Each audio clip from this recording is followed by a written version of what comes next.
Hi everybody, this is Dino Chris from Prehistoric Facts. This is a special episode, and so today's dinosaur that we're actually going to be talking about is called Stenopelix.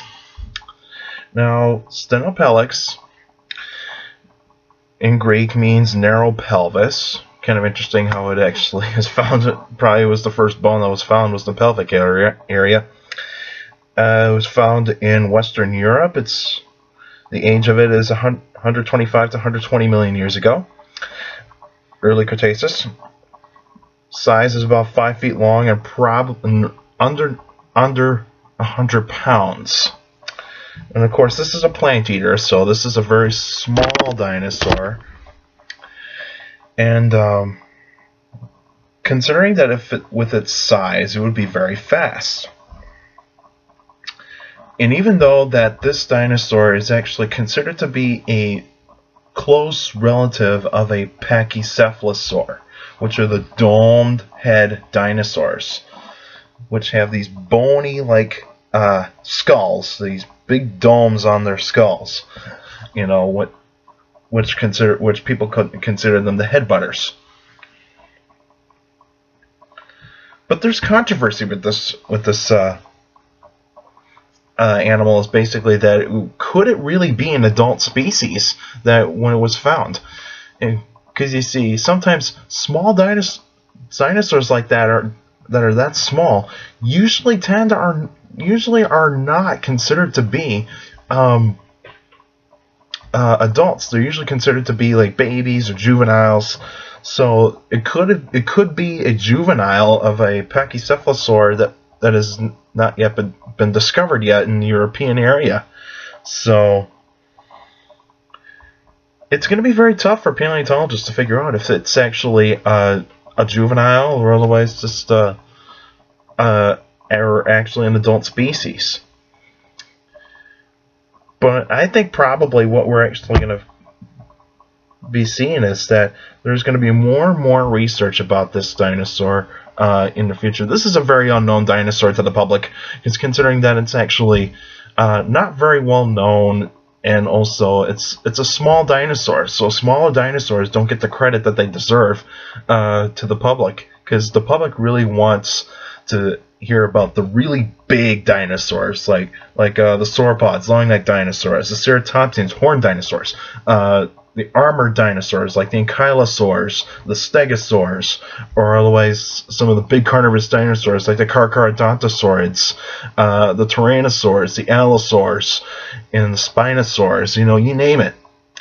And also they like to hear about the raptors too. People like to hear about the raptors because they're like the really cool kickboxing kind of like dinosaurs. But considering that small dinosaurs usually don't get a lot of attention, it's basically because the public thinks that they're minuscule.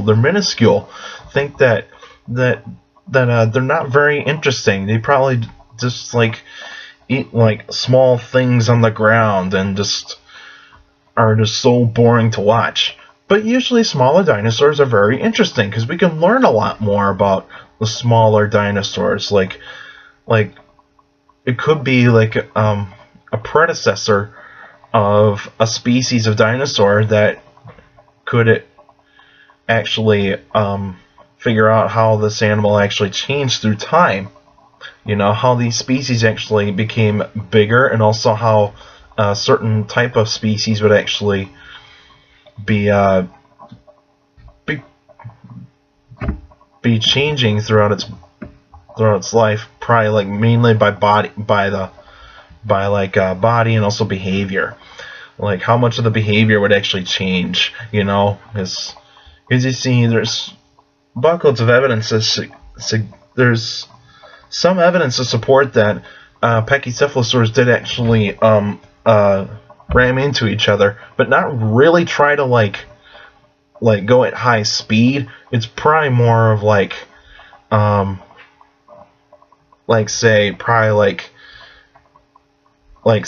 stand like 5 feet away from each other, and then they just kind of have like a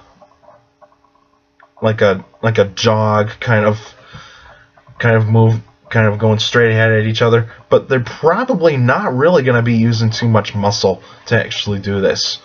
So they're pretty much just going to probably just like kind of like head wrestle. They would just probably wrestle with each other, you know, and see who's the stronger individual. Probably that would happen during the mating season when males actually compete for females.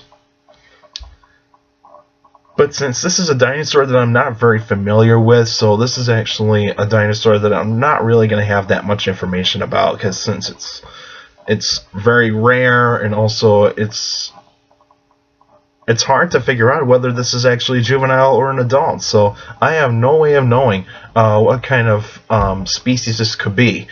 What kind of what does it lean toward, like what the family lineage towards it belongs, and also whether or not it actually does actually have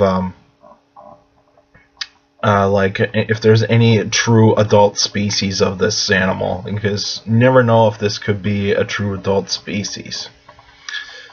But even though, let's talk about during the time of the when this dinosaur was actually around, it would have pretty much just, because since Europe at that time was actually a bunch of scattered islands, so it was just because basically sea levels were higher at that particular time, so it would actually look very much like places like in Hawaii, or otherwise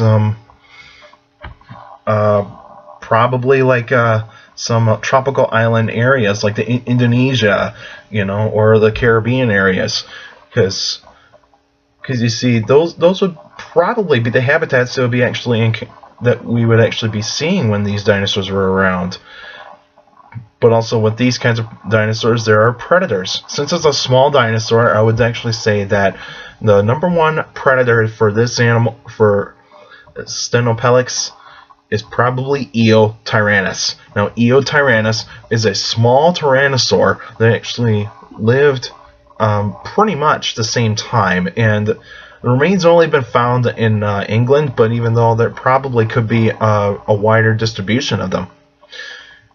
Now, considering that Eotyrannus is also a faster model, it would actually be using its speed to catch its prey, and probably using its jaws a lot more, even though it does have longer arms than the other tyrannosaurs, but compared to body size.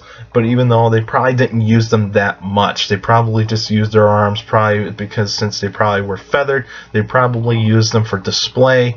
And I would think that if they did use their arms, they would just basically be grabbing the prey, not really trying to slash. Because if they tried to slash, it would actually pretty much break bones in their hands and arms. Because you see, if you're a dinosaur that actually, because since these dinosaurs are related to birds, they actually will have hollow bones. So if a Stenotyrannus, or Stenopelix, excuse me, was actually trying to get away, and you see it was struggling, then Eotyrannus would actually be breaking its arms. So I would say that Stenopelix would probably be like a good comparative model would probably be a roadrunner. It would be a roadrunner type of dinosaur. So it would just be just jolting to get out of the air, get out of the way, and just pretty much just basically its defense is just to run away from predators. Because if you got speed, then the predator won't be able to catch you. So that's a really good way to actually defend yourself. Of course, extinction of this animal would be just basic climate change. Climate change would actually just alter the plant species, and also would actually just pretty much just starve to extinction if it can't eat the new plants. So it would actually just be like that, you know. And also sea levels will continue to rise up. We continue to rise. So it actually, so its habitat could have been flooded. So if it was actually living in the lowland areas, it would actually still have problems when the sea levels actually risen up. Alright, that's it for now. So next week will actually be an Answering Questions episode. And also, next week on next Friday, this coming Friday, I would actually be going to the Science Museum of Minnesota, and since they actually have an exhibit that is going to be happening throughout the spring and also in the summer called Ultimate Dinosaurs, so I'm going to go see that. So hopefully I can actually actually, I'll post some pictures on the Facebook fan page so you guys can get to see some of the really cool skeletons that are actually there. Now, these are dinosaurs from the southern continents, like South America, Africa, India, Antarctica, and the island of Madagascar. So these would be dinosaurs that are really big. They're really big, and also some of them are really weird. So I'm looking forward to seeing these skeletons. I'm looking forward to that. I'm just so excited about this.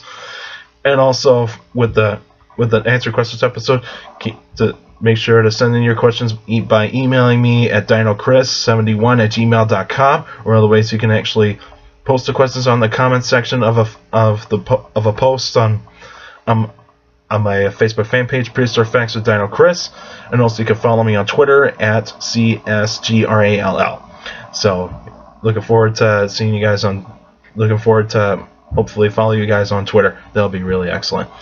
And also take care of the people around you, and also for younger people out there, make sure to listen to your parents, your teachers, and your guardians. Those are the best motivations you can have for a good education. It's very important to have a good education. If you don't have a really good education, then you're not going to get a good job in the future.